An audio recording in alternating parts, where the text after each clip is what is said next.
నిమ్మల రామానాయుడు గారు ఇరిగేషన్ శాఖ మంత్రివర్యులు ఆవేళ ఎన్నికల్లో ప్రచారం చేస్తున్నటువంటి సందర్భంలో ఒక వాలంటీర్ మీద భుజం మీద చేయి వేసి ప్రేమగా ఆప్యాయంగా మాట్లాడుతా ఉన్నట్టుగా నటిస్తూ నీకు రేపు చంద్రబాబు నాయుడు గారు ముఖ్యమంత్రి అయితే 5,000ని 10,000 రూపాయలకు పెంచిపోతా ఉన్నాం వాలంటీర్ల యొక్క జీతాన్ని.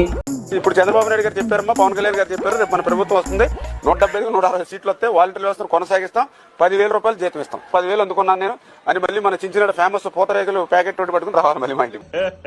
ఇంకోసారి అని మళ్ళీ మన చించిన ఫేమస్ పూతరేగలు ప్యాకెట్ తోటి పట్టుకుని రావాలి మళ్ళీ మా ఇంటికి. రేపు మేము గెలిచిన తర్వాత అధికారంలోకి వచ్చాక పూతరేకులు తీసుకొచ్చి నా నోట్లో పెట్టాయని చెప్పి కూడా ఆ వేళ చెప్పడం జరిగింది. మరి వేళ ఆ 2,66,000 మంది వాలంటీర్లని పీకేశారు, వాళ్ళ నెత్తి మీద టోపీ పెట్టారు.